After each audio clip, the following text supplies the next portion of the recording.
Seperti itu, Kak.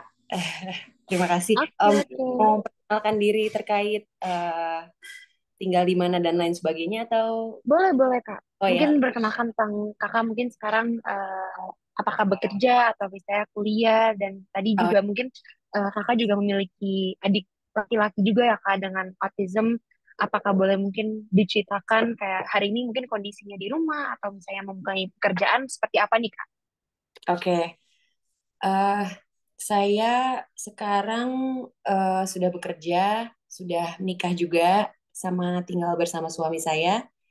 Tadinya saya tinggal di Jakarta bersama kedua orang tua dan adik saya yang autis itu, adik, beda usia kami kurang lebih 8 tahun. Eh, Baru setelah menikah saya pindah ke Bandung. Tadinya saya tinggal di daerah Bintaro Sektor 9 di perbatasan Jaksel Tangsel situ.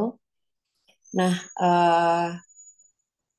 adik saya diketahui diagnosanya itu kurang lebih waktu dia umur 3 tahun, berarti saya umur 11 tahun, kurang lebih. eh, eh, jadi, eh, waktu dia didiagnosa itu kurang lebih kalau nggak salah saya SD mau SMP kalau nggak salah, atau ya kalau nggak salah ya. Terus eh seiring perjalanan, awalnya itu eh, Abi, nama adik saya, itu didiagnosanya itu eh, antara severe ke moderate. Jadi bukan mild ke moderate zaman itu ya. Zaman tahun 1998 berarti. Nah, itu tuh yang sangat eh, menguatkan diri itu, kalau sejauh yang saya ingat berdasarkan pengalaman saya itu mama saya gitu. Dia kurang lebih sangat eh apa ya istilahnya, menguatkan diri lah dan mencari tahu tentang autis dan lain sebagainya, sehingga kita sekeluarga diikut sertakan, bahkan keluarga besar juga diikut sertakan untuk eh, mengerti apa ini autisme, kenapa berbeda dan lain sebagainya. Nah, fast forward ke umur dia sekarang udah 30 tahun. Jadi ketahuan nih umur saya. Dia sekarang udah 30 tahun. Nah, itu kalau terakhir di diagnosa sama psikiater di Bandung, udah menuju ke high functioning gitu. Yang tadinya itu antara severe ke moderate. Nah, itu tentang adik saya, dan dia digali eh, potensinya yaitu di musik, di komputer, dan bisa dibilang komputer sederhana ya, di administrasi. Tapi dibilang Oke, sederhana oke. juga, dibilang sederhana juga, dia dari dulu emang sangat tertarik dengan Hmm. elektronik. Jadi dia otodidak. Nah, saya sebagai kakak ya kurang lebih jatuh bangunnya ya mengikuti perkembangan dia dan saya sendiri ya, untuk eh, ikut memahami dan ikut mensupport gitu. Pada intinya sih orang tua saya cukup dalam tanda kutip tough love gitu ya, karena dia Oke, pengen oke. saya siap, kurang lebih gitu. Mm-mm. Maaf jadi Oke, lama. sebelum kita nggak apa-apa Kak introduction-nya. Sebelum kita lanjut, mungkin di sini udah ada Kak Raka dan Kak Laksmi. Halo Kak Laksmi, Kak Raka mungkin bisa sekaligus on kamera juga. Salam kenal sebelumnya, aku Keisha Nabel dari Fakultas Kedokteran Universitas Indonesia yang menjadi moderator hari ini. Nah, tadi udah sama Kak Dere udah perkenalan singkat ya sebetulnya mungkin secara background eh, dari keluarga atau misalnya background pekerjaan saat ini. Nah, mungkin boleh gantian dulu nih ke Kak Laksmi dulu kali ya. Boleh perkenalkan diri terlebih dahulu nih, Kak. Oke, selamat pagi. Selamat pagi. Kedengeran ya suaranya ya? Kedengeran? Oke, Terdengar, oke. terdengar. Oke, halo Kak Kesha, Kak Dera, Kak Raka, dan semua yang hadir.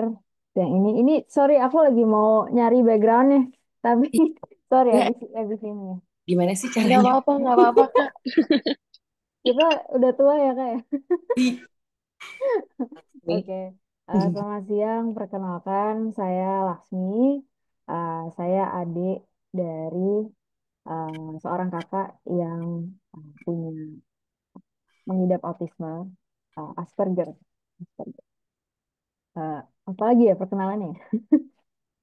Boleh mungkin kakak sekarang memiliki adik juga dengan autism, mungkin boleh diperkenalkan secara singkat dulu nih kak, kayak backgroundnya apakah mungkin masih sekolah atau bekerja? Oke. Eh, kakak saya kan ya maksudnya. Oh iya, benar. Oke, oke. Iya, kakak saya sekarang 29, bulan ini insya Allah 30.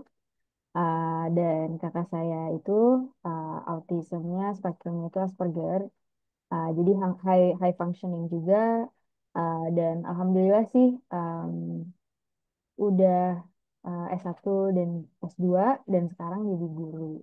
Jadi ngajar bahasa Inggris untuk anak SD sama SMP. Tuh, Kak. Oke Kak Laksmi, terima kasih introduction-nya. Salam kenal. Boleh Kak Raka mungkin perkenalan diri singkat? Halo semuanya, kedengeran nggak? Kak, beneran Oh, dong. Terdengar, terdengar. oke, jadi izin salam kenal dulu semuanya. Nama aku Raka. Kebetulan di sini ada aku yang autistik, namanya Dipa. Umurnya sekarang sekitar berapa ya? Aku 20 tahun, dia sekarang 17 tahun berarti udah punya KTP harusnya. Hmm. 17 tahun, apa lagi tadi ya? Mungkin Um, kakak sekarang kesibukannya lagi apa nih kak oh ya, sehari-hari? kesibukannya. Kesibukan aku sekarang ya kuliah, semester 6, bentar lagi Oke. skripsi. Kebetulan sekarang aku kuliahnya kehutanan, tapi konservasi. Mungkin alasan aku masuk konservasi pun gara-gara adik aku yang stimulannya adalah ngeliat hewan-hewan gitu, dokumenter-dokumenter hewan, jadi tertarik juga gitu. Mungkin itu dari aku. Ya cukup ya kali ya. Oke, oke, salam kenal. Nah, ini Oke, udah tiga sama. narasumber yang keren-keren banget. Ini udah memperkenalkan diri. Nah, kita dari sebetulnya dari Yayasan Empati mau menginformasikan aja nih mungkin ke hadirin sekalian tentang komitmen kita untuk terus memberikan dukungan ya kepada keluarga empati dari gerakan Be Kind Be Strong. Nah, apabila dari audiens ada yang memiliki pertanyaan bisa nanti ditampung dan ditanyakan di chat room Zoom yang akan kita bacakan di akhir acara. Nah, kembali lagi ke acara utama hari ini ada beberapa pertanyaan ya kakak-kakak dan di sini santai aja, jadi jawabannya mungkin mau pendek mau panjang dibebaskan dan yang terpikirkan aja jawabannya yang bisa diambil makna dan juga intinya dari para audiens. Nah mungkin pertama kita dari Karaka dulu kali ya. Mungkin pertama kali nih Kak pas tahu kalau misalnya dari siblings Kakak menyandang adanya autism, apa gitu yang terpikirkan dan apa yang Kakak rasakan dan mungkin apakah ada reaksi-reaksi tertentu yang membuat ada perubahan sifat gitu Kak dari diri Kakak. Oke, thank you pertanyaannya. Sebenarnya kan aku dulu di DIPA, aku didiagnosa itu pas aku masih kecil ya, 6 tahun, dia umur 3 tahun.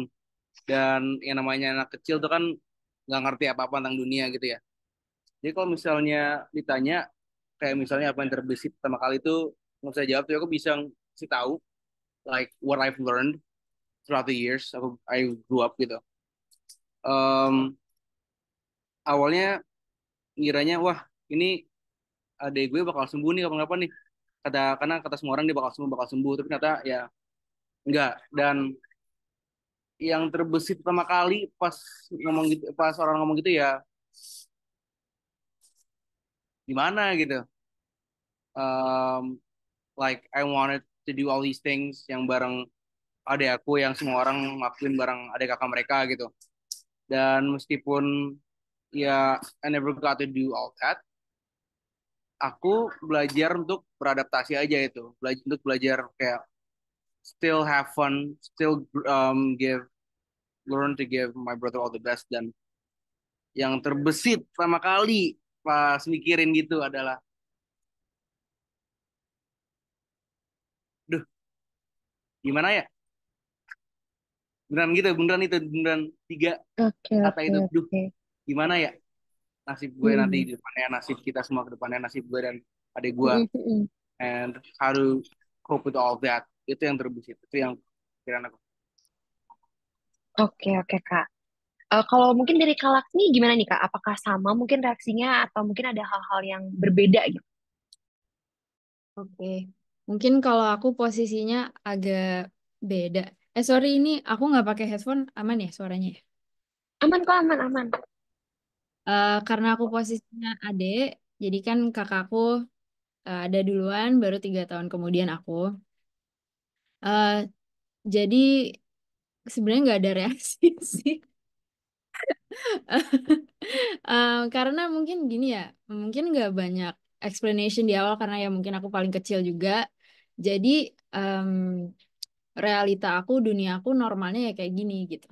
Jadi justru mungkin ketika ngelihat keluar, ngelihat ketika Mas sekolah itu, oh berarti ini ada yang beda nih gitu. Jadi tapi kan aku masih kecil ya, jadi em, nggak ada reaksi apa ya yang terlalu positif, negatif atau gimana, tapi bahwa kayak oh ini normal aku dan normal aku tuh kayaknya agak beda sama yang lainnya. Jadi ya mungkin di satu sisi jadi belajar dewasa lebih awal sih gitu. Oke, oke, Kak Laksmi. Berarti mungkin karena udah jadi normalnya setiap orang mungkin beda ya Kak intinya ya Kak dan udah terbiasa juga dari dulu. Jadi ya ya udah kita mungkin menerima dan juga udah apa kebiasaan untuk tinggal dengan hal itu ya Kak ya. Oke, nah mungkin pertanyaan berikutnya nih di ke Kak Dera terlebih dahulu. Nah, mungkin dari kakak, apakah tadi kan dijelasin ya kak kalau misalnya orang tuanya juga mengetahui itu dulu, terus nanti kakak baru tahu. Nah, kira-kira orang tua itu menjelaskan kepada kakak sebagai seorang sibling mengenai kondisi siblingnya yang memiliki autism ini, bagaimana kak? Apakah mungkin sulit untuk dijelaskan atau kakak menerimanya seperti apa saat ini? Eh, bisa dibilang di keluarga aku itu komunikasi itu lewat laku. Jadi aku diboyong aja ikut di tempat adikku didiagnosa, di tempat adikku di terapi. eh yang akhirnya aku coba merangkum ini tuh apa gitu. Dan yang aku tanya ke waktu itu ke mamaku adalah aku bertanya begini, "Mah, ini kayaknya SMP. Mah, ini apa namanya? Sesuatu yang tidak bisa dilihat tapi bisa dirasakan dan ada sesuatu yang berbeda gitu. Kenapa sulit? Kenapa berbeda? Kenapa sulit berkomunikasi dan memahami adik gitu?" Baru dia bilang, "Itu namanya psikologi, Der." Itu apa? Nah, itu yang dilakukan oleh terutama mama dan eh, akhirnya ya seperti itu. Aku SMP itu karena dan untuk konsistensi juga dan untuk efisiensi juga akhirnya eh, terutama mama kembali lagi membuka pusat layanan untuk autisme dan nggak tanggung-tanggung SMP aku diminta untuk jadi helper atau jadi langsung masuk ke kelas nge-assist yang notabene terapis. Ya udah itu kurang lebih seperti itu sih Kak caranya. Oke, oke, cukup involved juga ya kak jadinya ya kak. Iya, dan kalau di keluarga besar pun aku tuh diminta untuk selain sama adik aku sama sepupu-sepupu aku tuh aku diminta untuk menjadi dalam tanda kutip aku cucu tertua juga di kedua keluarga. Bukan cuman ngomong adik aku, tapi ngomong adik-adik sepupu juga gitu. Itu kurang Oke, lebih. oke kak. Mungkin nih Kak, kita beralih sambil apa ya, bukan membandingkan sih, tapi kita Mm-mm, melihat mungkin apakah ada perbedaan nih dari kondisi, dari situasi ya, dari Kak Dera sendiri yang mm-mm, apa menerima langsung udah mengetahui mungkin ada sedikit yang berbeda nih, jadi dijelaskan tentang mm-mm, keberadaan tersebut. Mungkin kalau mm-mm, misalnya dari Kak Laksmi yang udah tadi dijelaskan, istilahnya kayak udah bernormalisasi itu dari dulu gitu ya, kayak dari lahir mm-mm, bahkan. Nah, kira-kira sempat bertanya nggak kak kayak ke orang tua kayak atau menyadari kayak kok mungkin apakah ada perbedaan ini tuh bagaimana gitu gitu dan mm-mm, mungkin apakah bisa menjelaskan juga dari Kak Laksmi kayak tadi diceritakan oleh Kak Dera kan ada transisi ya kak kalau dari Kak Dera. Nah kalau dari kakak sendiri apakah juga merasakan nih Kak Laksmi transisi itu atau ya sudah gitu kayak menerima dan rasanya biasa-biasa aja mungkin. Eh, Oke, oke. Laksmi, Reka, atau aku dulu? Oh, udah. Mungkin Kak Laksmi dulu boleh. Oh ya, siap. nanti ditambah. Iya, mungkin karena sebenarnya urutan sibling kan ngaruh ya. Kayaknya kalau dengar cerita dari Kak Dera sama Raka juga kayak ceritanya mungkin agak beda, tapi ya insya Allah perspektifnya jadinya beda dan beragam. Em, Masa transisi rasanya kalau pas ngejalanin zaman sekolah itu nggak ada ya. Kayak maksudnya ngejalanin aja karena ya nggak ada yang di luar normal di sini, biasa-biasa aja. Mungkin masa transisinya itu kerasa atau mungkin ma- masa penerimaan kali ya. Itu menurut aku sih kalau dari perspektif aku itu lifelong chapter gitu. Em, Kita kira mungkin dari awal kayak oh nggak ada yang dipertanyakan atau bikin marah atau jadi merasa aneh dari kita siblingnya ya. Tapi ternyata semakin kesini semakin besar tuh apa namanya ada aja pembelajaran pembelajaran baru gitu. Mungkin ya ini sekarang di umur-umur dewasa ini em, bukannya di awal nggak pernah nerima sih dari awal nerima karena sekali lagi memang cara komunikasi keluarga itu ya kayak nggak ada. Apa ya normalnya begini realitanya begini ya ayo jalanin cuman gimana caranya kita sebagai sibling menyesuaikan. Mungkin nggak dikomunikasikan ya, tapi mungkin dari hal-hal kecil kayak misalnya karena Mas punya kondisi tersebut kan sekolahnya juga harus khusus ya nggak bisa ke sekolah eh, nggak bisa ke sekolah apa aja. Jadi waktu itu kita tuh ke sekolah yang 2 jam dari rumah. Jadi pulang pergi tuh 4 jam. Jadi kan dari situ kayak oke ini udah ada adjustment tertentu. Jadi ya kita, aku sebagai sibling maupun kita sebagai keluarga juga ada adjustment-adjustment tertentu dan eh, iya sih. Terus jadi adjustment dan penerimaannya internal dan gradual ya prosesnya pelan-pelan. Mungkin em, proses yang menerima tuh gini ya, maksudnya ya kita kita semua punya sibling mau neurotypical atau enggak pun itu kan ada apa namanya pro dan kontranya, ada zaman berantemnya, ada segala macam. Tapi eh, masa penerimaan itu sebenarnya pas pandemi.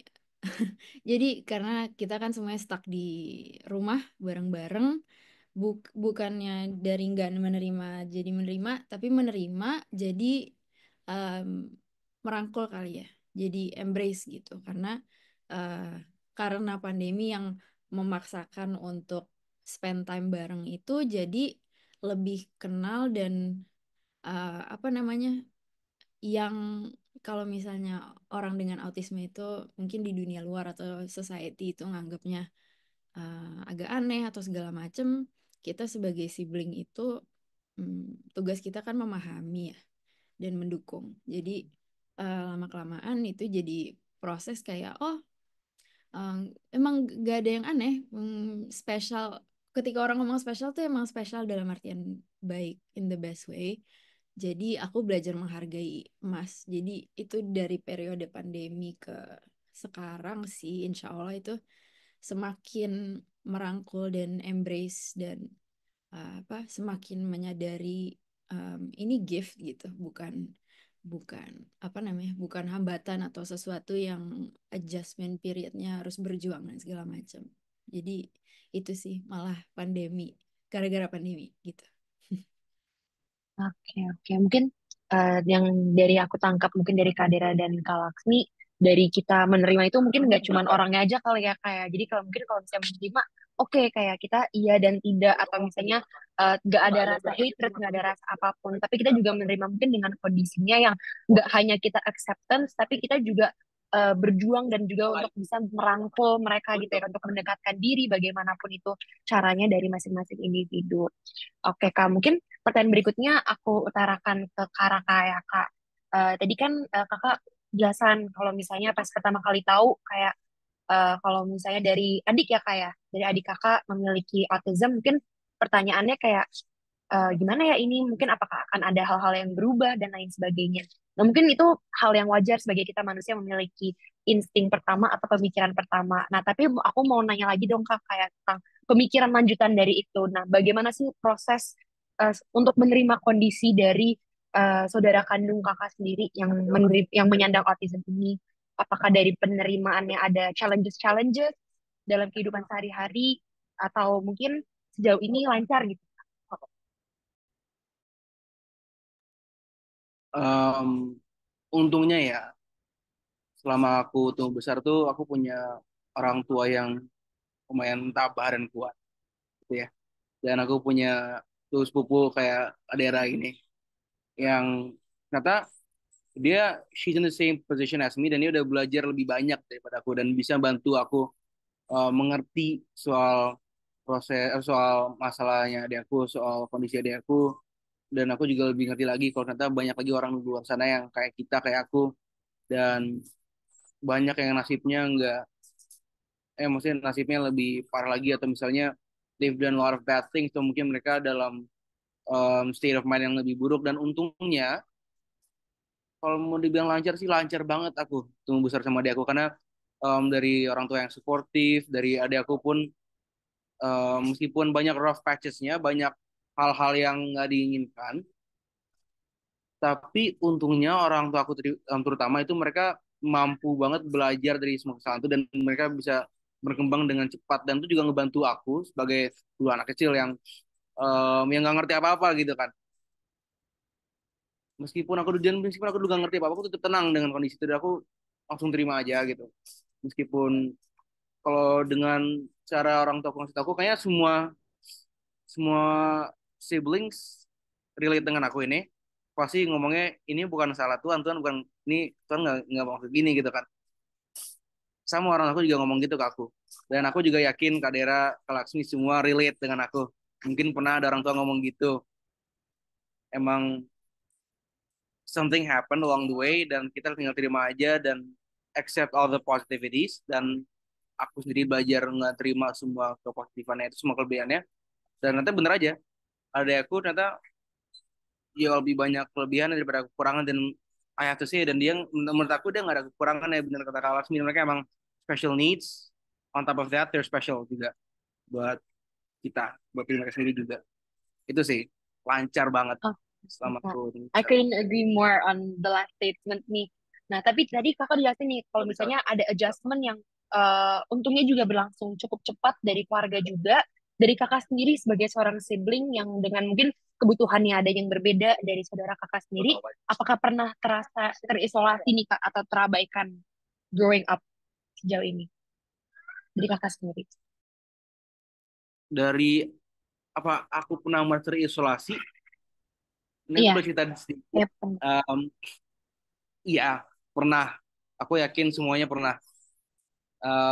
Dan aku juga mau cerita sedikit aku ada teman teman dekat sahabat yang ternyata adiknya baru didiagnosa dengan autisme dan dia merasa kayak um, kok bisa sih adik dia tuh dapat banyak hal yang dia nggak dapatkan pas dia masih kecil. Dan aku mikir gue dulu ngerasain itu juga gitu loh dan gue dulu masih kecil dan gue relate banget sama dia pas tapi versi ini udah gede ya dia udah gede udah seumuran 21 tahun gitu sementara aku dulu masih kecil dan aku merasa iya betul isolasinya bukan isolasi kayak I'm in my own bubble gitu bukan tapi tadi isolasinya adalah um,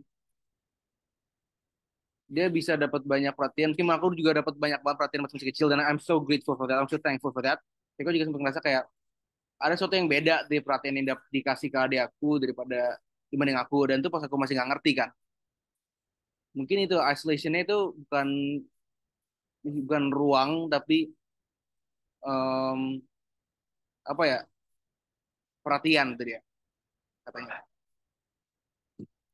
Oke, oke, Kak.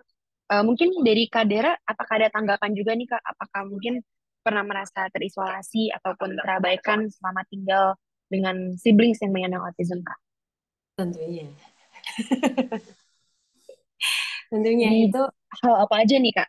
ya itu sepertinya dinamika bukan hanya pada siblings yang adik atau kakaknya berkebutuhan khusus ya itu sepertinya pada kehidupan manusia pasti akan ada fase di mana ya sekarang saya bisa bilang fase ya, tapi saat itu kan kayak tidak seperti tidak ada jalan keluar dari situ gitu, seperti tidak ada eh, ya harapan lah, sempat seperti itu gitu, bahwa setelah saya bertanya ke mama saya itu kan eh, karena saya merasa ada sesuatu yang berbeda katakan atau sesuatu yang perlu dicarikan solusi tentang hubungan komunikasi atau interaksi di dalam keluarga. Nah, apakah waktu saya diterjunin untuk langsung melihat bagaimana adik saya di terapi, melihat bagaimana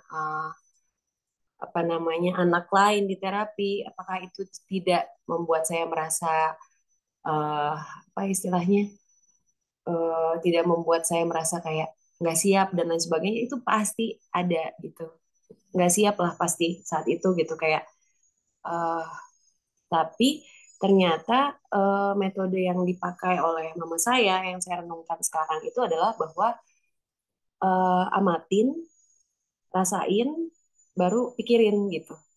Pikirin apa itu dan kira-kira bagaimana kamu akan menyesuaikan diri terhadap itu gitu. Jadi eh, kesulitan saya itu adalah untuk sebenarnya membuat benang merah akan itu semua. Eh, apa yang dilakukan oleh orang tua saya, makanya tadi saya bilang tough love ya. Bentuk komunikasinya itu tidak yang bagaimana saya bisa bertanya, berdialog, enggak, lebih kayak kalau saya ada pertanyaan atau ketika mereka butuh untuk memberitahukan ke saya, mereka akan lakukan gitu. Tapi di selain itu tuh semuanya laku, semuanya apa yang bisa kita lakukan seperti itu. Jadi transisi buat saya itu tuh sangat mengerikan, jujur ya, sangat mengerikan, sangat membuat saya itu bahkan dulu waktu saya kuliah saya kebetulan nggak ada yang kebetulan sih tapi saya kuliah di psikologi terus sampai dosen saya bilang kebutuhan khusus adik kamu itu bukan kebutuhan khusus kamu, dia bilang gitu. Tapi saya begitu me, apa ya memasukkan itu, menginternalisasi itu di dalam diri saya bahwa itu saya gitu. Itu entah gimana itu adalah keluarga saya, itu adalah yang terjadi dalam hidup saya dan saya saat itu belum bisa menjadikan itu sebagai apa ya kekuatan atau penerimaan yang sifatnya itu ya kayak sekarang saya bisa bicara dengan apa adanya gitu. Dulu mungkin banyak yang saya takutin baik dari dalam diri saya sendiri maupun bagaimana menjelaskan tentang keluarga saya yang tidak biasa ini gitu ataupun adik saya ini gitu. Cuman balik lagi dipaparin terus bahkan sampai saya kuliah pun saya berani ajak dia naik transportasi publik yang mungkin ya itu bedanya siblings ya, agak nekatnya tuh beda sama orang tua gitu yang mungkin kalau saya tanya bapak mama saya dia bilang enggak deh sama kamu aja gitu, tapi ternyata itu adalah bentuk uh, saya bilangnya investasi ya yang dicoba dilakukan bahwa akan ada peran yang hanya bisa dilakukan oleh kamu gitu, oleh siblings gitu, yang orang tua tuh bisa jadi akan beda gitu ke siblings ini gitu yang notabene special needs ya gitu, dan kayak Raka atau Laksmi bisa dibilang uh, akan ada rasa di mana kita tuh malah bikin diri kita tuh saya bilang bikin ya jadi orang yang tangguh justru gitu, justru karena tempaan yang uh, saya bilang tempaan tapi juga kasih sayang gitu karena mereka apa adanya sekali gitu. Tempaan juga ya karena misalnya mereka tantrum tiba-tiba atau yang lain sebagainya, tapi ketika sedikit demi sedikit benang merah itu dijalin justru itu bikin kita ya menurut saya tangguh ya, jadi dapat pelajaran tertentu. Hanya menurut saya kuncinya adalah ya ini kita kita bikin sibling club ini dan nggak ada yang kebetulan balik lagi Raka itu sepupunya suami saya jadi jadi berhubungan keluarga sama saya. Nah itu hmm, kita sih intinya ya saling seperti ini, saling eh, menceritakan tanpa judgement gitu jadinya, tanpa ada harus gini atau harus gitu, ya udah saling embrace aja gitu ya, kita saling embrace juga, kita perlu itu juga gitu sih Kak. Proses yang cukup panjang ya Kak, dan mungkin banyak naik turunnya juga untuk kakak-kakak semua di sini. Terima kasih juga udah banyak cerita. Nah, kalau dari Kak Dera sendiri, apa saat ini nih udah melalui hal yang cukup panjang prosesnya. Nah, saat ini apakah ada tantangan terbesar yang dirasakan nggak Kak? Um, Tantangannya itu diri sendiri. Diri sendiri itu tantangan terbesar. Eh, karena em, dalam perjalanannya saya jadi semakin sadar atau semakin tahu bahwa masalah itu yang menciptakan kita.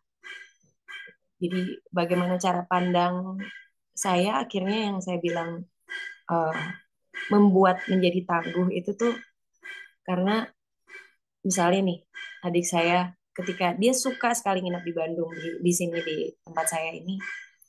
eh tapi ketika dia, yang ini yang saya perhatikan ya, ketika dia udah mau pulang ke Jakarta, tantrumnya keluar. Jadi pada dasarnya mungkin dia mau bilang bahwa saya nyaman di sini, bisa lebih lama lagi nggak gitu. Tapi yang keluar adalah tantrum, dan tantrumnya dia itu dia tipe yang self injury, menyakiti dirinya sendiri, dan kurang bisa untuk menyampaikan apa dan kenapa dia marah. Nah, saat seperti itu saya yang sama suami terutama gitu kan, sama saya punya anak bulu di sini yang eh, bisa memilih sepersekian detik memutuskan apa yang bisa kita lakukan untuk ini gitu. Terakhir tuh sempat saya kalau saya kasih batas 3 kali, sekali, 2 kali, 3 kali ini tantrum, dalam artian saya akan melakukan tindakan yang tegas. Waktu itu saya ajak dia pulang langsung ke Jakarta, tapi berdua sama saya setirin. Di jalan saya omongin terus, walaupun saya nggak tahu pasti dia akan nyampe atau enggak, cuman saya bilang keluarga kita ini seperti ini Abi gitu. uh, Mama papa aku itu peduli dengan kamu yang kesulitan untuk menyampaikan maksud kamu yang sebenarnya gitu, tapi kita nggak bisa biarin kamu seperti itu terus gitu intinya. Makanya saya melakukan ini, uh, saya menegaskan ini ke kamu gitu, saya memberikan batasan untuk kamu, kalau misalnya tantrum gitu ya saya akan balikin kamu ke rumah gitu, ke Jakarta, ke Tangsel, ke Bintaro. Nah itu kan uh, gimana ya gitu, si suami saya bengong gitu, hah kamu mau nganter sendiri gitu, terus ya bolak-balik aja.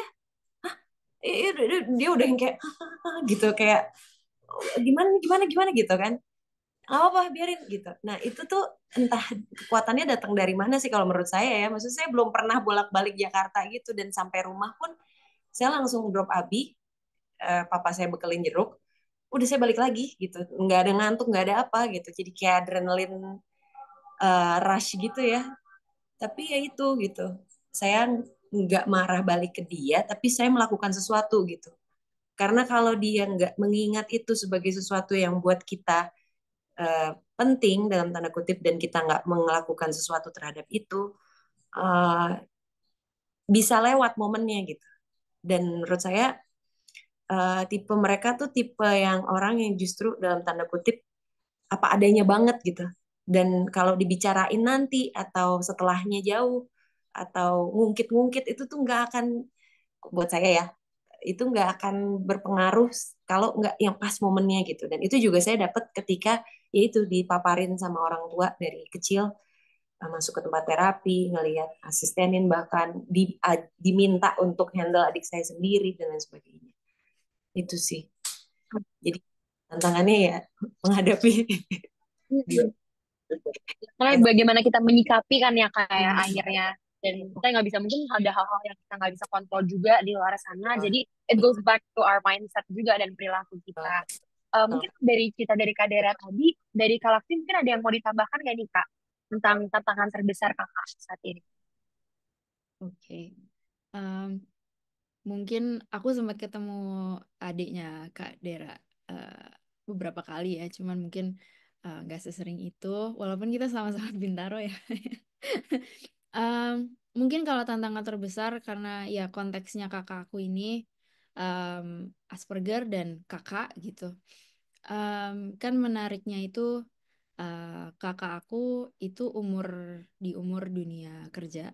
Jadi kakakku tuh guru ngajar bahasa Inggris.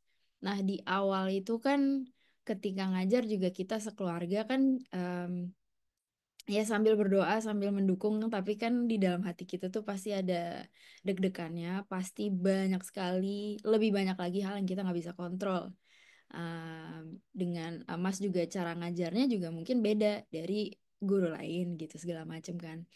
Um, jadi hal-hal kayak gitu dan proses untuk menuju Mas menjadi guru ini itu kan panjang ya. Maksudnya nggak langsung, mungkin lebih challenging lagi kan untuk si untuk um, siblings berkebutuhan khusus ini untuk masuk dunia kerja. Jadi aku sebagai sibling maupun sebagai keluarga juga kita semua itu kan ya satu desa lah ya. Kita em, mungkin tantangannya itu gimana caranya kakak ini em, menyesuaikan di dunia kerja.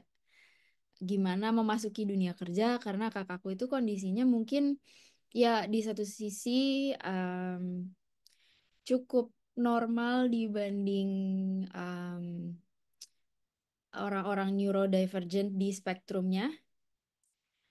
Tapi kalau di apa ya, di sekitar orang-orang yang neurotypical juga nggak masuk juga, gimana ya. Jadi di spektrum itu tuh di tengah gitu.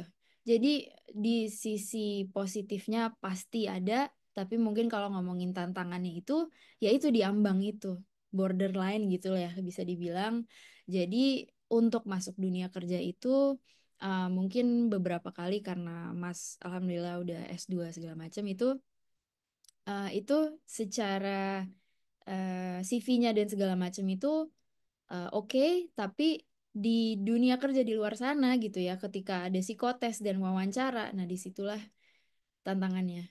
Jadi kalau ngomongin keberadaan mereka ini di dunia kerja, mungkin ya dibanding Indonesia dibandingin negara lainnya, mungkin negara lainnya udah lebih memfasilitasi, memadai dan menerima ya. Mungkin kalau di Indonesia ini kita masih ada ruang untuk beradaptasi dan menerima mereka dan bahkan apa ya bisa menggali potensi mereka. Jadi kita sebagai keluarga itu ya sama-sama ngedukung dan tantangan terbesarnya itu mungkin gimana caranya Mas bisa adjust di dunia kerja dan maksudnya ketika pulang ngajar dan segala macam kan secara berinteraksi dan berkomunikasi kan itu juga ada tantangannya di situ ya.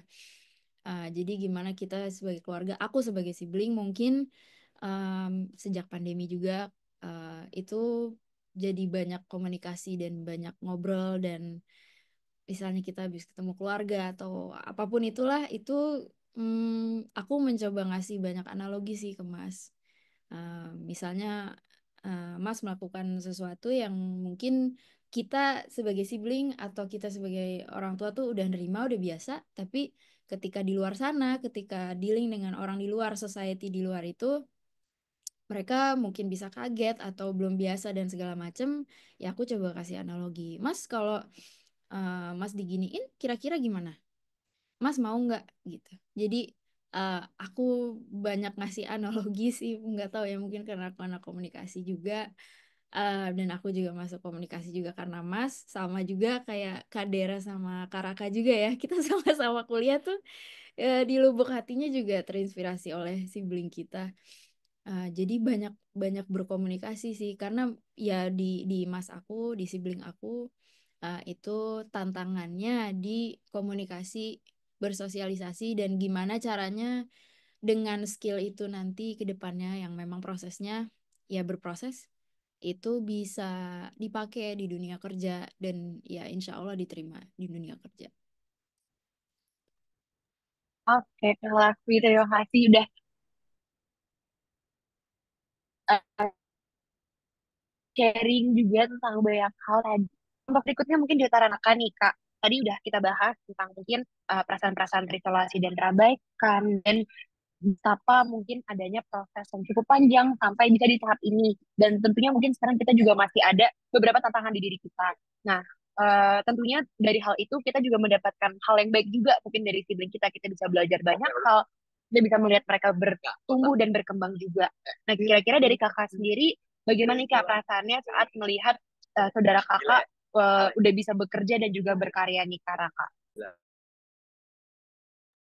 Kebetulan banget. Mungkin di sini kalau soal berkarya ada yang udah lihat ya Linka Dipa produknya itu sendiri gimana ya jelasinnya. Soal pertama kali dia berkarya, ini ada sejarah dikit.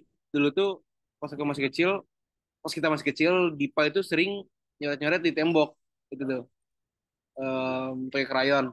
Udah pasti yang namanya orang tua pasti agak resah dikit ya kalau ada anak kayak gambar-gambar di satu tembok kan, tembok siapa gitu yang beli. Uang siapa gitu dicoret-coret.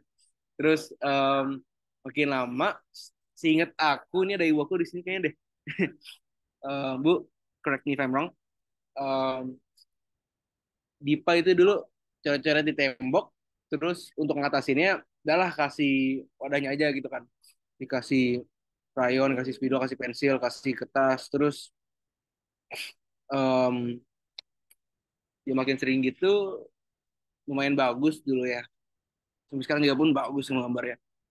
Dan itu juga jadi salah satu cara buat dia mengekspresikan emosinya. Kayak misalnya dia kalau nggak salah lagi ngamuk atau gimana lagi bad mood, gajah yang dia gambar kakinya 3 gitu.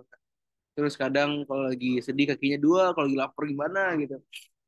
Terus juga sempet dulu kan kakek kita kan seniman ya, matung ya. Dan dia itu ngasih saran si Dipa ini jangan dikasih les, jangan dikasih kursus kan. Karena pikiran seperti Dipa, inisiatif seperti Dipa, imajinasi seperti Dipa tidak boleh dibatasi oleh guru atau oleh siapapun gitu, harus dibiarin berkembang liar aja gitu kan. Dan bener sekali biarin berkembang liar, bagus-bagus tuh, mantep tuh, gacor tuh. Gambar dia, imajinasi dia, semua kreasi dia tuh langsung dikeluarin semua tuh isi hati dia. Dan itu pun jadi banyak yang suka juga dan dia makin sering berkarya. Dan tadi pertanyaannya bagaimana ketika kita bagaimana em, Perasaan kakak mungkin nih melihat kita itu. ya ketika tiba berkarya bangga banget dan aku yakin semuanya bisa. I'm speaking this for everybody and from my mom, my dad, semuanya, kakek aku, nenek aku, semuanya kita semua bangga banget dengan apa yang udah dilakuin di kanvas atau di kertas gambar meskipun sekarang lagi jarang. Aku yakin imajinasi dia itu masih liar dalam otaknya, masih masih apa ya, masih banyak lah yang ditampung dan masih nunggu buat dikeluarin, masih nunggu kesempatan gitu. Sebenarnya perasaan ya bangga, bangga banget. And I'm sure Kadera juga bangga sama Riva. Thank you so much, Karaka, untuk insight-nya. Mungkin pertanyaan yang sama juga nih kita utarakan untuk mendapat cita-cita lain juga dari Kak Dera. Gimana nih Kak, perasaan kakak setelah melihat saudaranya udah bisa berkarya ataupun mungkin udah bisa bekerja menghasilkan uang sendiri Kak? Ah, ya cukup apa ya, terenyuh ya kalau dari dulu gitu. Karena menurut saya pribadi, Abi itu eh, balik lagi gitu ya, tipe manusia yang justru apa adanya sekali, dan dari kecil apa yang dia inginkan itu dia capai sepenuh hati dan sekuat tenaga gitu. Itu yang sangat menginspirasi saya, terlepas dari diagnosa atau dia bisa dibilang orang bahasa manusianya tuh dibilangnya kelainan gitu. ya nggak apa-apa gitu, nggak masalah bahwa kita memang ternyata lain semua dong, dan kayak Laksmi bilang ya justru keberagaman itu yang membuat indah, bukan gitu. Tapi pada umumnya orang melihat eh, me, apa namanya menyoroti lebih kepada katakanlah kelainan itu atau perbedaan itu atau kekurangan itu. Nah, kalau misalnya saya dari dulu diajak untuk terus-terusan melihat itu, kita sebagai keluarga nggak akan menemukan potensi kita masing-masing itu sih. Dan itu pelajaran yang paling berharga menurut saya gitu, bahwa adanya individu atau keluarga kita yang tidak pada umumnya justru mengajak kita untuk bisa berpikir di luar konteks box sebagai manusia, makhluk sosial yang ada tatanan, tapi di balik itu kayak tadi Raka bilang, kita boleh liar tapi tetap aja ada boundariesnya gitu. Dan ternyata boundariesnya itu ya bisa diterima oleh masing-masing keluarga inti itu. Apa sih boundariesnya, dan bagaimana kita tetap bisa saling uh, apa beririsan gitu antar boundaries itu. Nah, maksud saya tuh semua semangat itu ternyata uh, bisa dibilang karena kita sama-sama menjajaki atau mengaping, bisa dibilang gitu ya, mengaping si Abi ini gitu. Jadi dia uh, apa namanya menginspirasi lah gitu, bahwa apa yang dia mau, apa yang dia suka, apa yang dia bisa, ya itulah menjadi keseharian dia dalam hidup. Dan itu kok bisa ada aja yang memfasilitasi. Contoh, waktu adik saya dikeluarin waktu SMP, saya di kuliah eh, pas banget hari sebelumnya ngobrol sama teman saya yang sama kayak saya, kakak perempuan, adik laki-laki yang autis. Saya tanya, sekolah di mana deh lo? Gitu. Di sini. Oh gitu, kayak gimana di sana? Gini gini gini. Oke, saya pulang, mama saya tuh paling nggak mau ngeliatin kalau dia lemah. Tapi hari itu saya sampai kaget. Terus saya tanya, kenapa Abi dikeluarin? Terus saya langsung bilang, coba kesini deh mah. Baru aja kemarin saya tahu dari temen yang sama kayak saya, adiknya ke sekolah di situ. Besoknya mama sama adik saya ke sekolah itu, Abi yang tadinya nggak, bukan tadinya ya, maksudnya kelihatannya tidak berkomunikasi, nulis di kertas, terus dia bilang saya mau daftar ke kepala sekolahnya. Itu waktu itu di SMP gitu kan. Terus kan saya kayak, oh ini toh namanya keluarga gitu ya. Jadi kita masuk ke dalam satu eh, rumah yang ternyata kita tuh bisa saling melengkapi gitu. Dan ya nggak ada yang kebetulan jadinya gitu. Dan sampai sekarang di titik di mana dia eh, apa ya terfasilitasi, bahkan ini notabene negara gitu ya, Kemensos gitu. Itu kan kalau misalnya bisa dibilang ya, di satu sisi mama saya yang ngaping dia terus aja, ayo papa saya nganterin dia yuk bermusik gitu. Tapi ketika itu ada yang meraih itu tuh kan, kalau saya bilangnya sambung daya semesta ya gitu.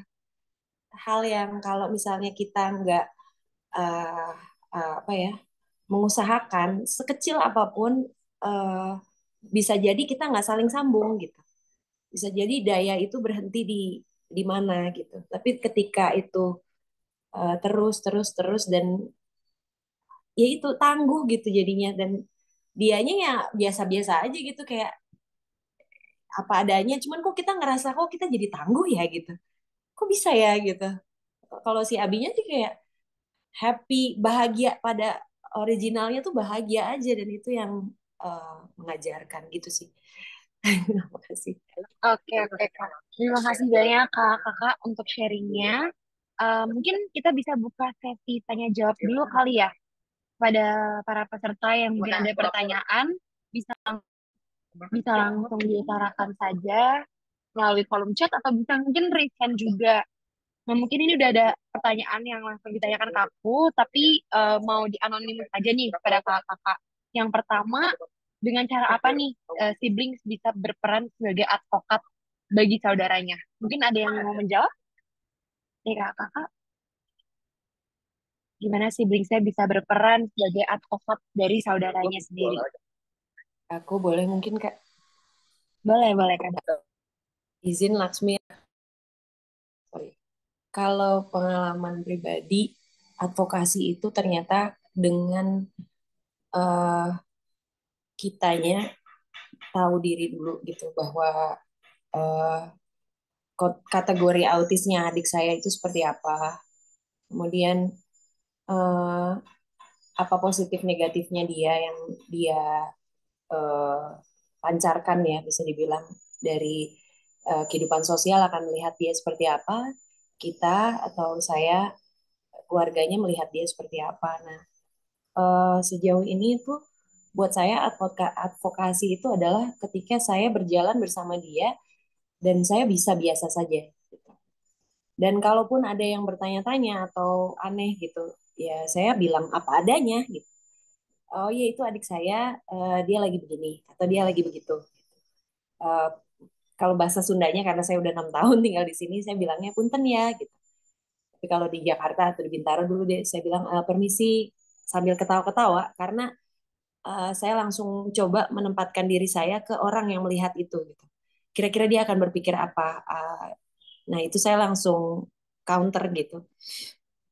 Dan itu uh, menurut saya sih tidak perlu dipaksakan dan tidak perlu dilebihkan atau tidak perlu dikurangkan juga gitu. Cara kita menyampaikan kalau takut ya bilang takut, kalau malu ya bilang malu, kalau biasa aja ya bilang biasa aja. Itu aja sih. Jadi kayak kemarin misalnya dia di mall nih, dia udah pengen makan, tapi tempat makanannya tutup. Nah balik lagi ke kecenderungan dia untuk kaku, rigid sama apa yang dia pengenin dan tidak bisa sesuai, udah mulai inguh gitu, udah mulai wah ngomong sendiri sampai ujung-ujungnya tuh di mall sendal tuh melayang.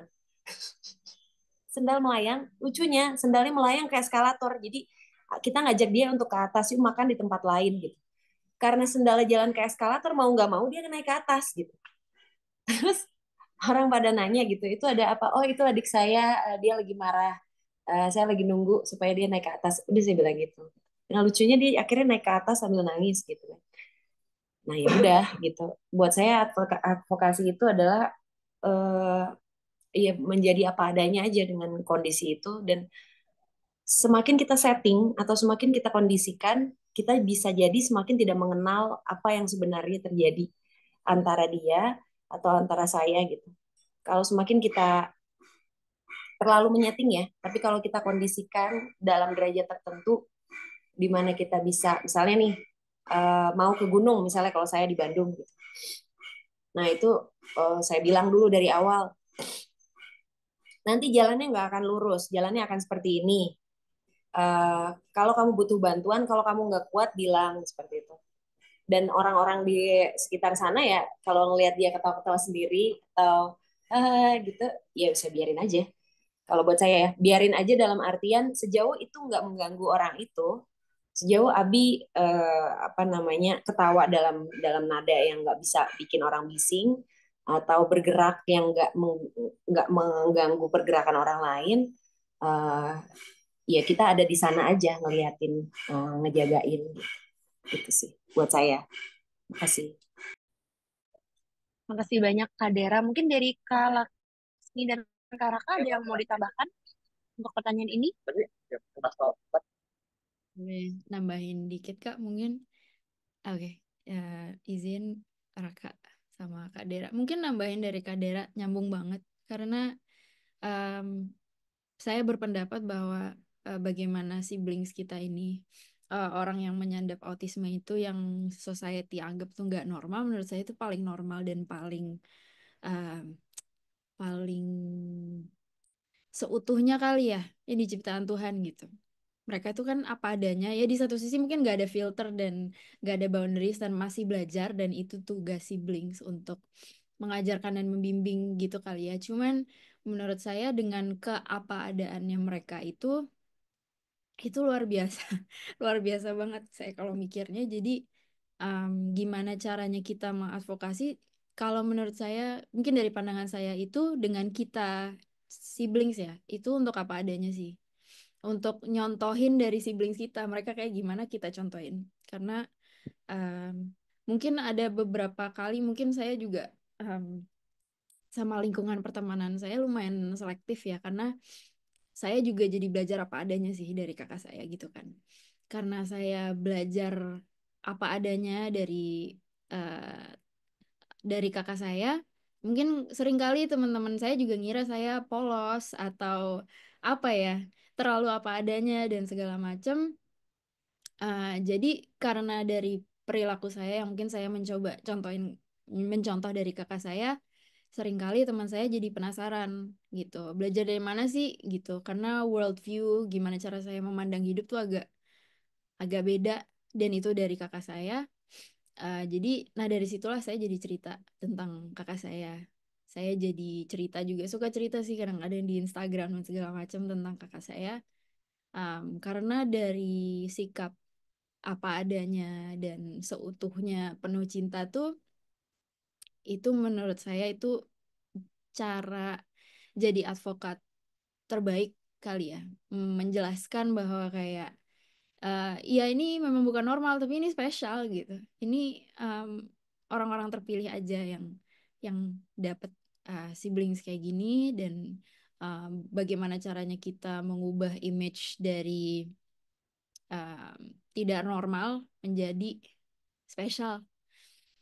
Gitu sih. Jadi dari apa adanya itu saya mencontohkan, saya mencoba belajar dari kakak saya, dan dari perilaku-perilaku kita sebagai sibling sekali ya, yang membuat kita punya pandangan yang lumayan beda dan lumayan luas tentang hidup. Itu saya kira bisa jadi contoh dan cara advokasi yang baik juga sih. Itu Kak. Baik, terima kasih banyak Kak Dera dan Kak Laksmi untuk jawabannya.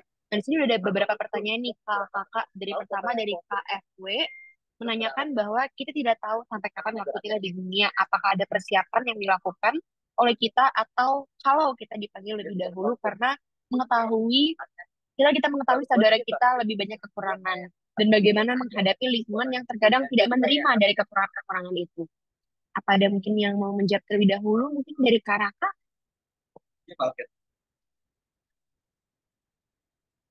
Ya, yang pertanyaan dari Kak FW. Silakan. Panggil dulu karena kita mulai. Oke, jadi bagaimana cara kita menghadapi lingkungan yang terkadang tidak menerima kekurangan tersebut? Kebetulan lagi dulu pas aku masih kecil, mungkin juga ada beberapa teman-teman di sini yang relate juga, di mana aku tuh dulu bisa dibilang sering diejek dan sering dibully dikit ya, karena ada aku tersebut yang autistik. Pas aku ya namanya anak kecil anak kecil tuh ngeselin ya. Anak kecil kan belum ngerti apa-apa juga sama kayak aku sendiri. Dan cara menghadapi dulu tuh aku sering ngomong ke ibu aku, pernah ini aku ini sama si ini gara-gara ini, dan ternyata sekarang pun mereka kayaknya udah lumayan ngerti soal maksudnya, karena udah lumayan, kita sebagai satu komunitas di Jakarta juga udah lumayan speak up tentang masalah ini ya, dan mereka juga udah bekerja juga. Kalau dulu itu bagaimana cara menghadapinya, aku tetap sabar aja sih dulu, ladenin aja gitu, karena yang namanya aku sebagai anak kecil pun dulu juga ngerti, kalau nama anak kecil juga nggak ngerti apa-apa gitu kan. Ya laugh it off aja, walk it off, ketawain aja, itu semua bakal lalu kok. Tapi aku kurang tahu gimana kalau misalnya Kak Dera dan Kak Laksmi dulu gimana. Karena mungkin kita spesial lumayan beda gitu ya.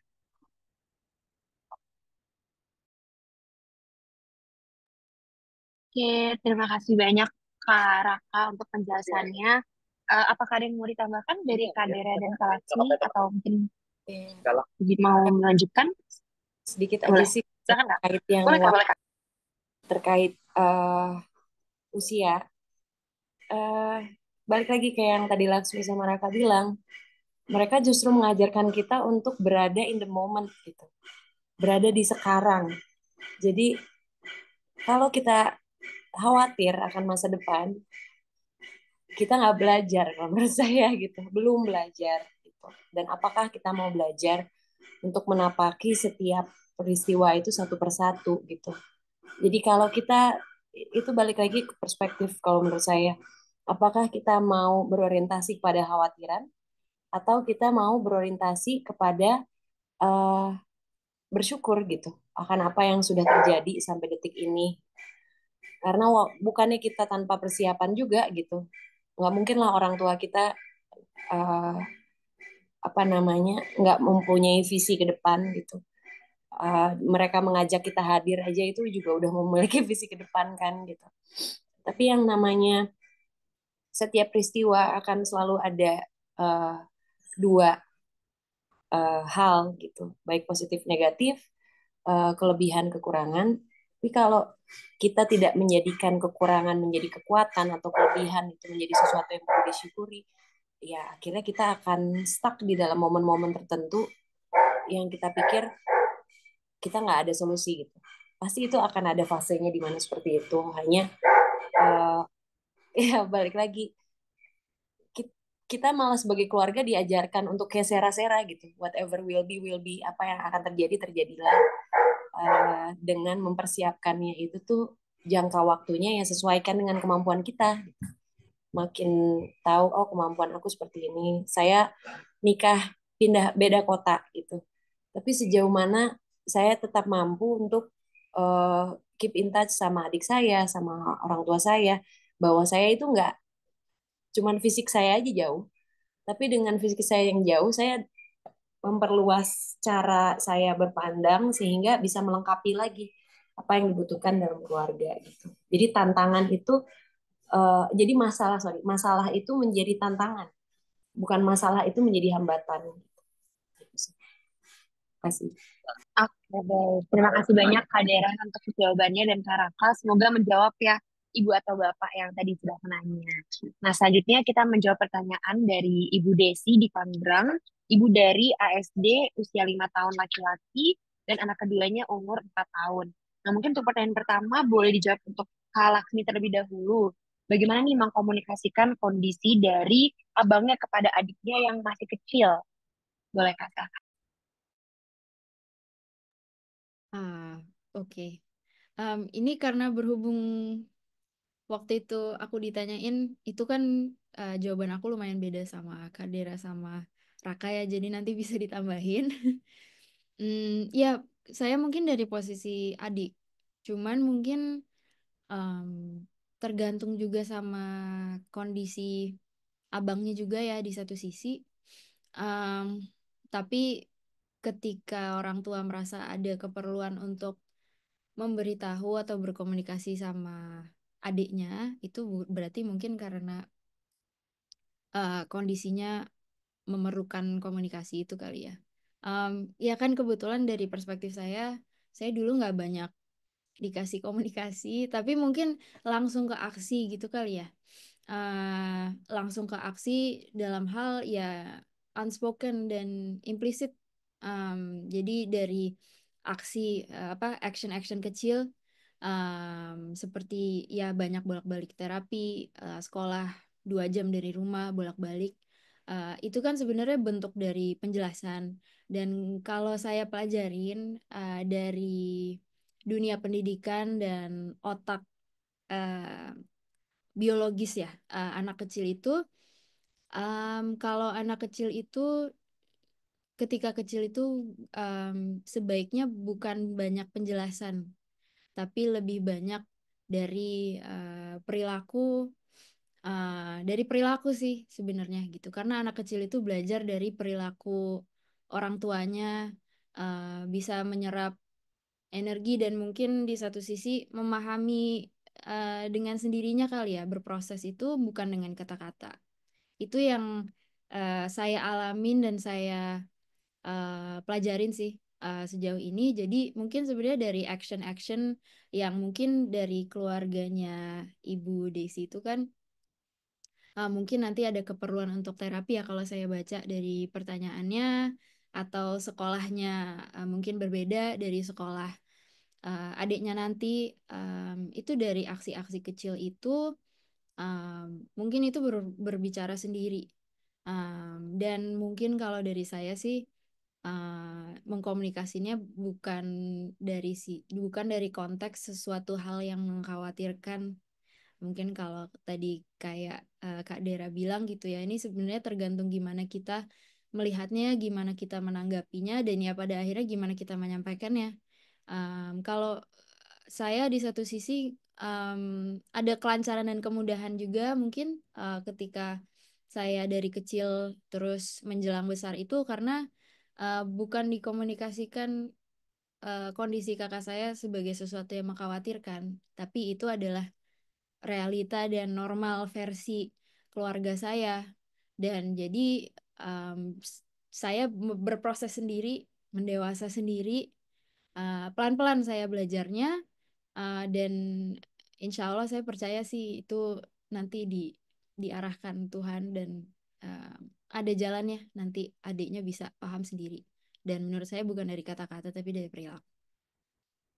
Semoga semoga menjawab, mungkin bisa ditambahkan. Terima kasih banyak Kak Laksmi untuk jawabannya. Mungkin dari kakak mau menjawab juga atau mungkin kita bisa berlanjut ke pertanyaan selanjutnya mungkin dulu kayak kali ya Kak. Oke, Mungkin boleh mungkin lanjut. untuk pertanyaan. Oh ya, boleh gimana Kak? Ngerti, mungkin boleh lanjut. Oke, oke. Yang berikutnya, pertanyaan kedua, mungkin diutarakan ke Kak Dara terlebih dahulu nih, Kak. Bahwa tadi dari Ibu Desi menjelaskan kalau adiknya sering kesel sama abang karena sering kena pukul dan cerita sama Miss dan teman-temannya. Nah, apa itu artinya membekas sekali buat dia gitu, Kak? Mungkin ada pengalaman tersendiri dari kakak sendiri? Silakan, Kak. Ya, ya pastinya ada pengalaman. Saya bisa bilang pasti karena dinamikanya siblings itu akan jadi eh, apa ya? Kalau kita bilang dalam konteks berkebutuhan khusus, kesannya kita bias bahwa ini ada dua anak kecil yang nggak mungkin nggak ada eh, rivalry terlepas dari ada salah satu yang special needs atau tidak gitu. Kadang kita terlalu bias, kita terlalu melihat, kalau pengalaman saya ya, kita terlalu melihat bahwa ini adalah dalam tanda kutip akibat dari salah satu sibling yang special needs. Padahal kalau pengalaman saya itu biasa terjadi. Hanya saja karena uh, karakter yang katakanlah kalau saya autis gitu ya, adik saya karakter autisnya itu kentara dan orang tua apa istilahnya mungkin belum dapetin kata-kata yang bisa menjelaskan secara diplomatis akan apa yang terjadi katakanlah entah kakaknya atau adiknya yang autis gitu kan, terus akibatnya efeknya atau dampaknya ke si siblingnya belum menemukan kata yang diplomatis untuk menjelaskan baik ke siblingnya atau ke lingkungan sosial gitu. Jadi di pengalaman saya itu ketika terjadi seperti itu kunciannya kalau pengalaman saya dan keluarga adalah di bagaimana orang tua itu menjelaskan atau berperilaku terhadap saudaranya yang biasa saja oleh sosial dilihatnya dan bagaimana dia memperlakukan si saudaranya yang autis katakan. Kalau misalnya orang tuanya, oh kamu dipukul, bagian mana yang sakit gitu, apa yang terjadi tadi gitu. Jadi netral, tidak menggiring kepada jadi bahwa itu adalah ya sibling rivalry pada dasarnya pasti akan terjadi gitu. Nggak bias pada ke oh ini gara-gara dia autis jadi kamu ketika dipukul ini tuh jadi sesuatu hal yang lebih uh, bahaya gitu. Enggak, pengalaman saya itu ketika orang tuanya bilang, oh sakit-sakit di mana?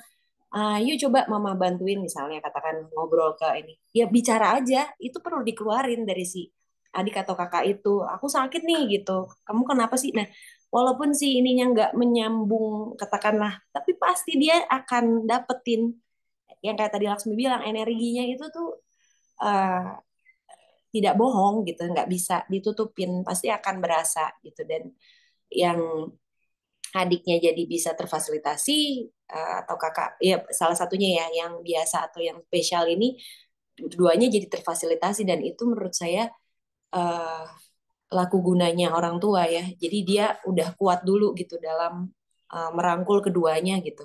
Kayak misalnya gini, ada masalah apa bro, bro, yuk yuk ngobrol yuk gitu. Eh, Misalnya ya di lingkungan sosial tuh jadi nggak menganggap bro ini atau bro ini yang lebih penting yang mana, enggak gitu. Dia punya apa namanya ciri khas tertentu, ini juga punya ciri khas tertentu, kitanya juga. Tapi dengan uh, mencoba mengusahakan untuk tetap asli gitu ya, bahwa misalnya dia lemah nih, dia orang tuanya katakan, aduh mama tuh sedih ngelihat kejadian tadi gitu. Ya jadinya ya anaknya juga bisa paham, oh itu tuh namanya sedih ya. Kan kadang anak umur 4 atau 5 belum bisa menyampaikan bahwa itu tuh namanya sedih gitu. Yang bikin kesel, bikin pengen misalnya barangnya diambil terus dia sedih, terus dia langsung ngerebut atau dia mukul. Tapi kan landasannya itu sedih gitu. Nah, itu yang bisa akhirnya dikomunikasikan oleh orang tua, dan bisa jadi ya itu kadang tuh kita tuh malu untuk menjadi vulnerable atau sungkan atau tidak nyaman untuk bisa menyampaikan bahwa saya itu lemah atau saya itu lagi kesulitan gitu. Dan menggunakan aksi tertentu yang kesannya itu uh, paling tahu gitu. Ini tuh harus diapakan gitu. Padahal kalau pengalaman kita di keluarga, mungkin Laksmi sama Raka juga merasakan, tuangin aja, nanti solusinya akan datang kok. Gitu. Itu sih. Makasih. Baik, terima kasih banyak Kak Dera untuk jawabannya. Semoga menjawab ya dari Ibu Desi. Dan berikutnya mungkin pertanyaan ketiga kita utarakan ke Kak Raka. Boleh nih Kak dijawab apa yang diperlukan sibling yang perlu saya sebagai ibu, mungkin dari perspektif dari seorang kakak atau sibling juga ya Kak ya. Agar mereka juga bisa mengerti untuk kedua belah pihak. Nah, di sedikit banyak juga mungkin isinya terus terkuras untuk abangnya. Nah, kehidupan adik memang banyak dipengaruhi oleh kegiatan terapi dan upaya memenuhi kebutuhan sensor dari abangnya. Boleh nih, Kak? Oke, jadi ini dari perspektif seorang kakak laki-laki, ya kebetulan ada juga laki-laki. Em, Ini kan juga ada karena sedikit banyak perhatian dan pikiran tentu saya banyak terus untuk abangnya. Oke, sebenarnya support system itu udah pasti. Apalagi bakal ada banyak rough patches yang bakal dilaluin, bakal banyak obstacle yang bakal dilaluin. Betul terapi, karena dari setahu aku ya, pengalaman ibu aku dan bapak aku dan aku sendiri, em, dari motorik sensornya semua itu yang harus distimulasi dulu sebelum dia beranjak ke level edukasi yang lebih tinggi gitu. Karena kalau kata orang-orang yang awam, autisme itu kan ketika ketika seseorang itu otaknya masih stuck di umur berapa gitu. Kalau untuk bagi orang awam gitu. Dan mungkin ya ada benar juga. Jadi kita harus bantu dia supaya dia bisa nge-stimulate um, cara apa dia mau, cara nyampeinnya segala gitu sebelum kita bisa langsung kasih dia suatu edukasi yang lebih tinggi gitu. Dan biarin dia have fun aja. Jangan terlalu dibatasin semuanya segalanya karena itu akan end well. Itu akan end well. Kalau misalnya dia marah terus diikat gimana, terus dipegang tangannya gimana. Kalau dia emang pengen gerak tangannya biarin gerak. Kalau bisa jangan ditahan tapi dipeluk aja. Kalau misalnya dia teriak jangan teriakin balik. Kalau misalnya dia emang lagi banyak ngomong dengerin aja. Kalau misalnya dia pengen lari biarin lari. Kalau dia pengen jalan biarin jalan. Karena ketika kita sebuah air kita banyakin tekanannya dia bakal meledak si gelasnya kan. Sama ini kalau kita kasih tekanan terus dia bakal meledak. Kalau kita biarin dia berkoar-koar airnya ngalir terus ya bakal ngalir terus dan ya lebih enak gitu sih daripada gelasnya meledak gimana gitu kebanyakan air gitu ditekan terus lebih mending biarin dia ngalir terus aja apa yang dia mau apa yang dia pengen. Nah, kalau dia marah ya dia marah semua orang kan juga bakal marah. Kita semua juga pasti juga pernah marah sini kan, kita semua pernah nangis, kita semua pernah seneng. Biarin dia liar dengan imajinasi dia, biarin dia liar dengan apa yang dia mau. Karena untuk kita sebagai yang bukan autistik aja, kalau kita dibatasin, kita pasti juga nggak bakal seneng kalau kita dibatasin kan. Kita we want the best of everything, dan kita harus kasih mereka the best of everything gitu. Simple question. Oke, baik. Terima kasih banyak Kak Raka untuk jawabannya. Mungkin dari Kak Laksmi, apakah ada yang mau ditambahkan nih Kak untuk menjawab pertanyaan terakhir untuk sesi tanya jawab hari ini? Pertanyaan terakhir yang dari Yang tadi Kak, yang pertanyaan ketiga dari Bu Desi. Pertanyaan yang sama dari yang tadi ditanyakan ke Kak Raka. oke.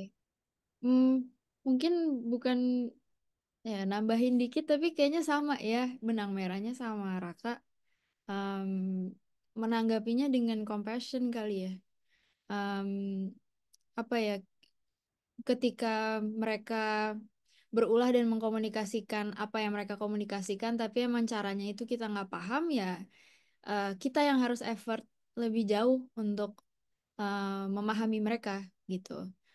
Dan kadang-kadang juga maksudnya nggak ada kebetulan ya, kadang-kadang misalnya em, ada satu sibling yang menguras energi lebih banyak dari sibling lainnya gitu ya. Regardless mau neurotipikal atau enggak, apapun itu kondisinya, itu kan juga nggak ada yang kebetulan.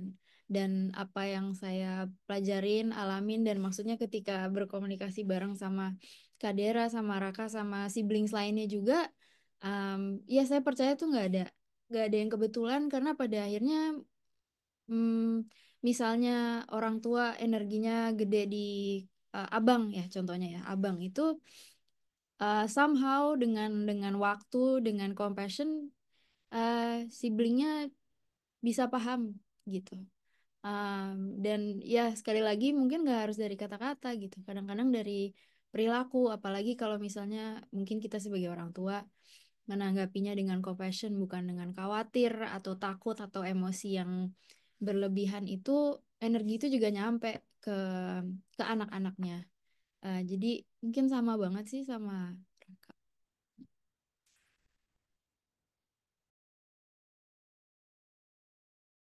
Terima kasih banyak Kak Laksmi untuk jawabannya. Semoga menjawab juga dari Ibu Desi dari pertanyaan-pertanyaan yang sudah dijawab pada hari ini. Nah, sudah tidak terasa kita sudah berada di penghujung acara pada hari ini. Sebelum kita mengakhiri, mungkin boleh nih dari ketiga narasumber kata dua patah kata tentang kata penyemangat ya, atau mungkin ada hal-hal yang ingin disampaikan untuk menutup acara webinar kali ini. Mungkin dari Kak Dera dulu, boleh Kak? Silakan. Untuk siblings, kalian nggak sendiri. Untuk orang tua, eh, kita ada untuk kalian. Untuk yang spesial, kalian luar biasa. Terima kasih. Boleh berikutnya Kak Laksmi. Oke Kak. Mungkin sekalian agak menanggapi pertanyaan Kak Eci, Miss Eci ya, berhubungan. Em, Kalau urusan hati ya, mengajak orang tua atau mengajak orang untuk atau sibling ya untuk menerima kondisi sibling atau anak lainnya yang berkebutuhan khusus dalam konteks ini, itu udah bukan urusan kita lagi ya. Aku nggak tahu ini aku doang atau siblings lain atau keluarga berkebutuhan khusus lainnya, tapi uh, punya anggota yang berkebutuhan khusus dalam keluarga itu, kalau dari yang saya alamin dan saya pelajarin, itu membuat kita lebih dekat sama Tuhan. Antara prosesnya dari mempertanyakan dulu, habis itu memahami, menerima, dan merangkul atau gimana. Jadi saya mau bilang mungkin, aku nggak tahu, semoga ini menjawab. Tapi kita lahir di dunia ini kan juga bukan kebetulan. Kita lahir di dunia ini uh, sama siblingnya siapa, kita anak ke satu, kedua, orang tuanya kayak gimana, siapa, itu semuanya nggak ada yang kebetulan. Jadi kita dikasih sibling ini itu juga bukan kebetulan, mungkin dengan tingkatannya masing-masing, Kak Dera dengan siblingnya, Raka dengan siblingnya, aku dengan siblingnya, kita juga tingkatannya beda-beda. Itu nggak ada yang kebetulan sama sekali, itu udah disetting, udah didesain, dan jadi masalah penerimaan itu juga prosesnya untuk tiap orang kan beda-beda. Kita nggak bisa memburu-buruin Kadera contohnya ya untuk menerima, enggak, itu semuanya berproses gitu, dan proses dan waktu itu nggak bisa ada yang buru-buruin. Jadi mungkin kalau tadi saya bilang mungkin ya saya ngehubunginnya ke Tuhan mau nggak mau, karena yang ngasih sibling kita dan kita lahir di mana, di sama siapa juga, itu semuanya Tuhan. Mungkin saya ingin ngajak eh, yang di sini ataupun keluarga yang dengan punya anggota yang berkebutuhan khusus itu memandangnya jangan dari kacamata kita, karena kalau dari kacamata kita itu mungkin yang punya kebutuhan khusus tertentu atau kondisi tertentu itu mungkin bisa jadi dianggapnya sebagai suatu hambatan atau sesuatu yang bikin khawatir. Tapi kalau dari kacamata Tuhan itu nggak ada yang accident, dan it's a gift, karena lama-kelamaan, dan mungkin saya juga masih berproses dan mungkin baru belajar baru-baru ini bahwa kakak saya itu hadiah hadiah yang indah banget.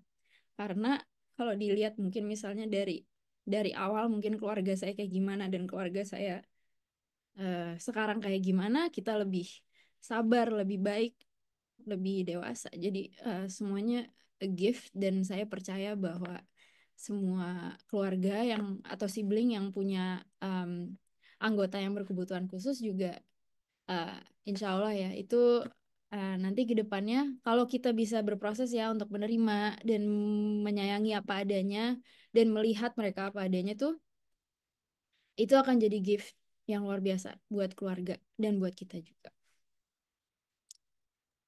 Terima kasih banyak Kak Laksmi untuk kata penutupnya. Last but not least, kepada Kak Raka, boleh nih Kak, kata-kata penutupnya untuk hari ini. Oke, jadi kata-kata hari ini menyambung, mungkin aku mau cerita lagi kalau soal aku milih jalan hidup aku ini di kehutanan, di conservation, and dimana aku suka berkeliling-keliling ke alam gitu, semua tuh semua gara-gara adek aku. Dan dia mungkin bagi banyak orang lagi, our siblings are our way of life. Our siblings to our reason to live. Dan our siblings to our reason to succeed in our field. Dan kita semua bekerja mungkin bukan dalam psikologi, mungkin bukan dalam neurologi, tapi kita semua bekerja itu demi apa yang mereka cintai dan mereka apa yang sayang. Karena kita juga cinta dan sayang sama mereka. Itu ya satu yang aku pengen ngomongin tuh. Dan aku beneran ngomong gini, I'm willing to live and die for my brother. Itu semuanya tuh yang aku pengen ngomongin tuh sekarang. Dan aku berharap di sini sibling-sibling orang tua sini bisa mau ngikutin what I want and what I need for their respective brothers and sisters and children yang autistic, dan bisa nyemangatin mereka dan bisa hidup buat mereka dan bisa bantu nge-support mereka. Dan aku juga pengen semua teman-teman di sini yang punya kakak adik atau punya sepupu atau punya teman yang punya sibling atau anak yang autistik bisa bantu support, bisa bantu uh, ya dengan dari segi akademik, dari segi passion bisa bantu salurin. Karena dari yang aku pelajarin tuh mereka tuh sebenarnya bukan punya satu passion doang seperti orang bilang, tapi they are the most noble, yang paling mulia dari semua orang dunia ini tuh mereka. Karena mereka sebenarnya cuma pengen kita bahagia aja. Dan aku juga belajar itu dari kecil. Ternyata aku belajar kalau hidup itu bukan cuma tentang kita doang, bukan cuma tentang gedein CV, bukan cuma gedein semua, bukan cuma gedein cari koneksi, tapi karena kita tuh harus bisa sacrifice ourselves for the greater good for everybody else. Dan aku belajar itu dari adik aku, dimana ternyata bahagia itu nggak usah kita bahagia sendiri. Ternyata ngeliat orang bahagia itu buat aku tuh juga bisa bahagia aku sendiri. Dan aku belajar itu dari adik aku, dimana ngeliat dia senyum pun aku udah bahagia. Aku nggak butuh senyum biar aku bahagia, aku butuh ngeliat adik aku senyum biar aku bahagia. Dan dari itu aku belajar, kok buat aku bahagia tuh aku harus ngeliat orang lain senyum dulu baru aku bahagia. Itu aku belajar dari itu. Dan mungkin ini aku pelajaran buat kita semua, kalau hidup ini it's not just about us and our autistic siblings tuh. Buat banyak orang ngomong, Rak, lu kasihan banget ya punya adik gini. Malah menurut aku, I am so privileged to have a brother like this yang bisa ngajarin aku dari kecil untuk berbaik hati, dan to act ya tulus aja ke semua orang, to everybody around me. Dan itu mungkin salah satu hal yang mungkin kebetulan juga karena aku di dunia, aku kuliah dan mau bekerja di sebuah bidang yang bisa dibilang semua orang tuh mulia banget. On top of that ada adekku yang ngajarin aku buat mulia, dan aku pengen semua orang di sini tuh just stop thinking about yourselves and bisa kerja for the happiness for others. Itu yang aku pengen ngomong hari ini. Terima kasih. Terima kasih banyak Kak Raka for that amazing ending untuk sesi pada hari ini. Terima kasih sekali lagi juga ke Kak Dera, Kak Laksmi sebagai narasumber juga pada hari ini, dan semoga semua pesan-pesan yang udah dibawakan, cerita-cerita yang udah diutarakan bisa jadi inspirasi sekaligus mungkin menjadi semacam guideline juga ya bagi orang-orang di luar sana, terutama para peserta yang hadir hari ini untuk bisa memiliki perspektif yang lebih besar lagi, lebih luas lagi tentang siblings yang memiliki autism. Nah, sebelum kita menutup, mungkin kita foto bareng dulu ya kali ya kakak-kakak ya. Aku izin screenshot aja. Oke, boleh? Aku hitung mundur.